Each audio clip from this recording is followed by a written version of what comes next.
Deux jeux sortis à peu près en même temps sur la PlayStation de Sony, deux jeux de baston avec des arènes à la taille limitée, des armes pour chaque combattant et des tas d'options. Lequel est le meilleur?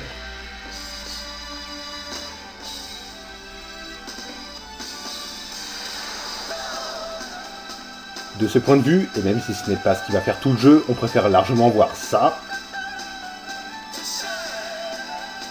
que ça. Namco profite à 100% des capacités de la PlayStation pour pondre un film d'introduction rythmé par une chanson qui reste en tête. Takara s'est contenté de filmer des acteurs et d'ajouter de façon épileptique des scènes de combat.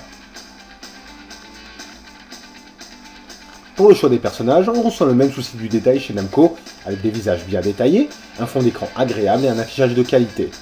Quand on voit la pauvreté de ce que propose Toshinden 2, on en rirait presque.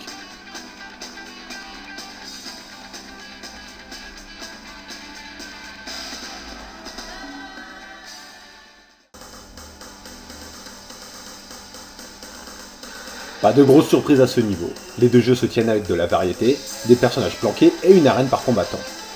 A la base, 11 combattants pour Toshinden 2 dont 3 femmes, 10 pour Soul Blade avec 3 femmes.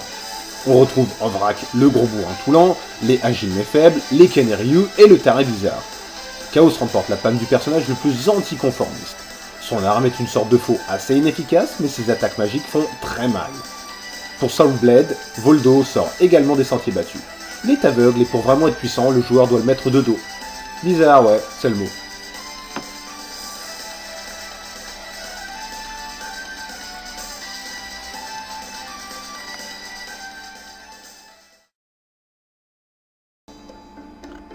Toshinden 2 pourrait ressembler à Street Fighter 2. Les attaques sont similaires, les commandes s'en rapprochent également et les combats sont rapides et nerveux. Soul Blade joue plus sur la carte de la réflexion. Le gros point fort de ce dernier est l'apparition d'un bouton spécial pour se protéger. Alors qu'il suffit en temps normal d'appuyer sur la flèche arrière pour éviter les coups, Namco a décidé de rendre la vie dure aux brutes qui ne réfléchissent pas et aux glands qui jouent trop sur la défensive. Et ouais, les parades et feintes étant nombreuses, appuyer comme un sauvage sur un seul bouton pour tout le temps faire la même attaque ne mènera pas loin. De même, en se protégeant, le personnage consomme la barre de durabilité de son arme, si bien qu'au bout d'un moment, celle-ci pète, et le gland se retrouve à devoir se battre à main nue.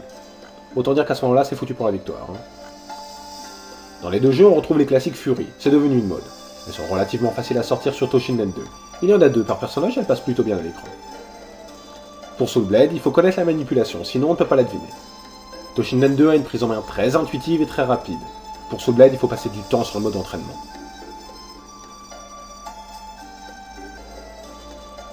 C'est chiant, mais quel plaisir de sortir un coup spectaculaire. Même s'il ne bouffe même pas le 5ème de l'énergie de l'adversaire.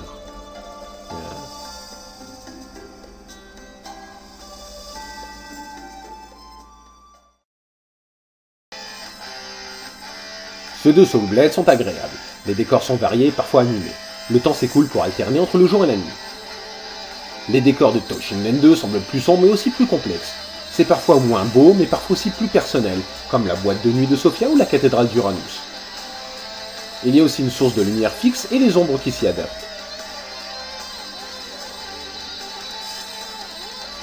Takara a puisé son imagination dans une influence pop-rock qui impressionne royalement. Les accords à la grade collent parfaitement au niveau et aux personnages respectifs. Chaos, Sophia, Uranus et Haji ont droit à des morceaux tout simplement excellents.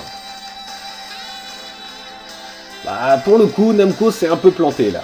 Avec seulement quelques musiques qui restent et trop de classiques, on n'a pas grand chose de neuf à se mettre dans les oreilles. Plutôt décevant.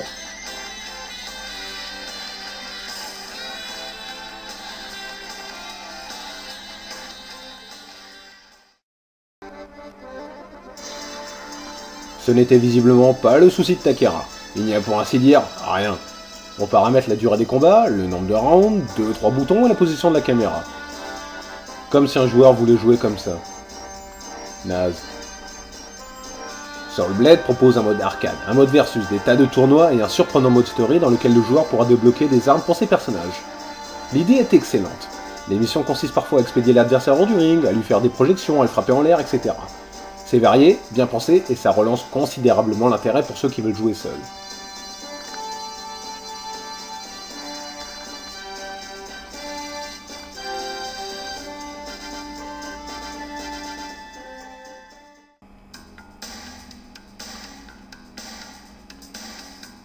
Toshinden 2 joue la carte de l'accessibilité.